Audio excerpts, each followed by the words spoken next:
Ladies and gentlemen, welcome to another edition of World Talks here on TVP World, where every word matters. I'm your host, Benjamin Lee, and please join me and my guest on this next interview. In recent months, the European Union has witnessed an alarming rise in sabotage and cyber attacks, particularly targeting critical infrastructure. This troubling trend, often linked to Russia and Belarus, seeks to disrupt the stability of countries such as Poland, Germany, and Sweden. In Poland, saboteurs targeted military contracts and logistics networks supporting Ukraine, while Germany faced cyber attacks from the Russian GRU. As these threats increase, the strategic importance of protecting Europe's vital systems become ever more urgent. Joining us today on TVP World to discuss this is Benjamin L. Schmitt, a senior fellow at the University of Pennsylvania. Hello, sir, and welcome to TVP World. Great to be here. Thank you. Can you help us understand how significant is the recent sabotage attempts in Poland, and how does this fit into the broader pattern of attacks across the European Union? Well, look, we have seen since Russia's large-scale invasion of Ukraine, even in the weeks prior to, but definitely since February 2022, an ever-increasing number of sabotage attacks, both in critical onshore and offshore infrastructure.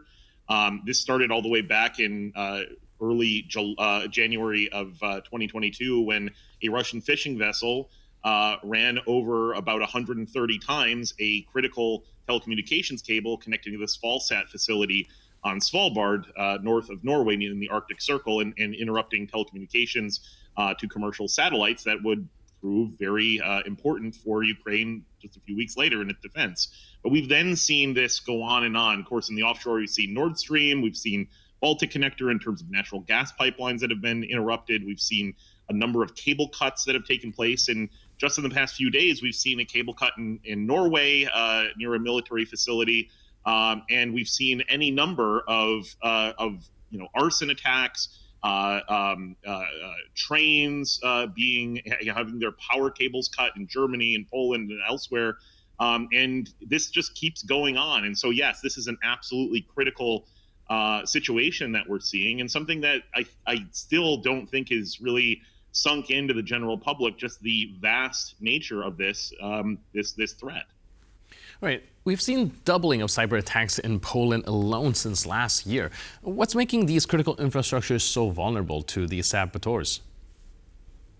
Well, look, if you have an all-out push by Russia or Russia-aligned actors, in the case of Poland, the Czech Republic, France, and the UK, we've all seen that these have been attributed to the Russian GRU hiring non-Russian nationals. In this case, in Poland's case, from folks from Belarus, from Ukraine, even Poles, and they're usually hiring domestically active criminals and small-scale disaffected groups, and hiring them online for a small amount of money to do a small amount of sabotage. And the whole idea of this is to keep the reaction from NATO below an Article 5 level of response. And so we've seen that, right? But now we're seeing such a high number of these, and of course, cyber attacks even more, right? We're seeing authorities talking about dozens and dozens of these happening every day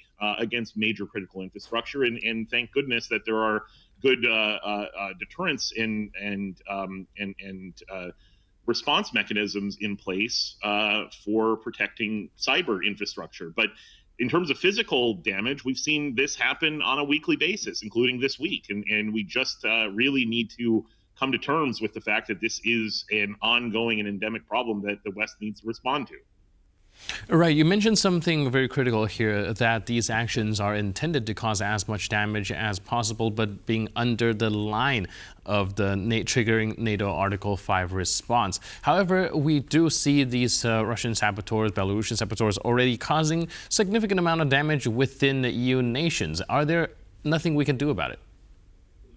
Well, there's absolutely something we can do about it. I think that it's well overdue that with all of these situations taking place, that NATO doesn't necessarily go to Article 5, but they have an Article 4 consultative mechanism be called. In other words, taking an action which member states have the ability to do to call for publicly attribution and more action to be taken on this but in particular right now, simply to have consultative discussions within member states of NATO on what we can do to respond. And certainly that is a really critical step that can be taken that still hasn't been taken. And I was just in Poland at multiple conferences and just keep hearing that there's a lot of internal pressure within NATO from certain states to do this and from certain states to not do this, fearing escalation. And again, this goes back to the big concerns that we have with how certain countries, including the United States and Germany, have tried to quote unquote be escalation managers for supporting Ukraine rather than supporting Ukraine to victory. And so this is something that we really need to see happen very, very quickly. Right. I think there's enough argument in and of itself of why we should be doing it. But what are some of the arguments that is against it? What are holding people back from putting some of these measures in place in order to stop the sabotage from happening, or at least retaliate in a way that Russia will think twice before carrying it out again?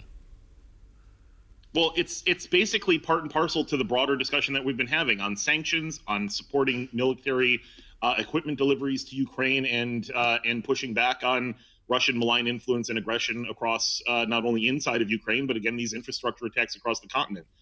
There are certain groups within NATO and within the Transatlantic Alliance that believe that slow rolling military support to Ukraine will somehow keep us below Vladimir Putin's so-called red lines. But of course, every time the Ukrainians have passed his red lines, they've basically begun to succeed, and the Russian military has pushed, been pushed back. We see this very clearly demonstrated in the Kursk area, and we've seen this just in the past 24 hours, where the UK Prime Minister has met with President Biden in Washington, and we still don't have a decision to allow for longer range strikes so that the Ukrainians can actually so-called shoot the archer, not just the arrows, to stop the launch sites and launch facilities from being utilized around Ukraine's periphery within the Russian Federation to target civilian infrastructure, critical infrastructure, and of course engage in military operations against the Ukrainian state. So this is exactly the same reason and the same reasoning from certain officials, and in particular in Berlin and Washington, who really are concerned about doing anything to significantly push back on Russian aggression in a way that will help Ukraine win. But also in this case, we're seeing this lack of initiative on the critical infrastructure protection front, at least from a public perspective, to do anything via NATO or via other means to at least identify. And look, we've seen dozens and dozens of these attacks in Germany. I will point that out. And unlike in Poland, the Czech Republic, the UK, and a number of others, where there have been attributions against GRU-backed individuals that have carried this out, meaning Russian military intelligence-backed attacks, we haven't seen any. Right? In fact, we see these stories come and go. We see rail lines have their power cables cut. We see the Brunsbüttel LNG terminal have a pipeline that's connecting to it be drilled through. And of course, we've seen that same facility just in the past 2 weeks have Russian military drones flying over it. And so the notion that there is not enough here to take action or make public statements is really not going to fly in terms of an argument going forward. You mentioned Ukraine's incursion into Kursk region, and I want to expand a little bit on that because I think that's one of the best proof that Ukraine has where these Russian red lines aren't really as legitimate as they painted out to be. In fact, since the beginning of the war, we've seen that line cross, erased, redrawn again, and with the most recent incursion into Kursk, something that, well, many seen as the ultimate definitive red line being crossed, there's still no really strong retaliation. Do you think that this might be able to send a signal strong enough to these Western nations and Ukraine's allies that perhaps they're overthinking these red lines?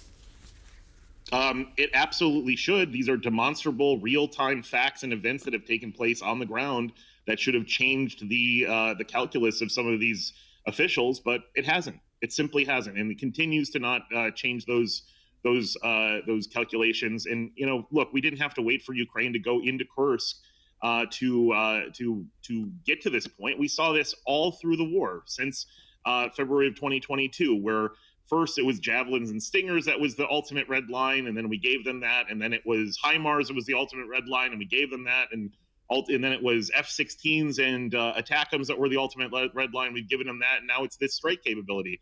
I'm frankly sick of this discussion. It's high time that leaders on both sides of the Atlantic understand that the only way we're going to get to a point where the transatlantic community is safe, and frankly also deter these sort of infrastructure attacks we're seeing on NATO soil, on EU soil, is if we significantly increase our support and greenlight Ukraine to do what it needs to do within reason to push back on Russian aggression and start to claw back its own sovereign territory. Right, and reeling a topic back in, what could you do to better throw these attacks that's happening as of right now? Well, some of the things that we need to see happen are more and more attribution. So we've seen Poland do a lot of this. We saw that just earlier this week, as you mentioned earlier in this piece. There's been more attribution going on. Sometimes it's hard. I am not going to deny the fact that when you're talking about protecting and identifying risks on critical infrastructure, that's distributed infrastructure, it has thousands of kilometers of rail lines and cables and things like this. And so it's going to be very difficult in some cases to have a quick attribution. But when and if there are attributions, they have to take place rapidly, as possible. And when not, then authorities need to share with the public what is going on and what steps they are taking to reassure public trust in the authorities that are tasked with protecting critical infrastructure. All right, thank you so much for your infinite insight. Really appreciate it, and thanks for being with us on TVP World. Thanks a lot. Take care. And thank you for watching this edition of World Talks. But for more news, update, and commentary, please stay tuned to TVP World.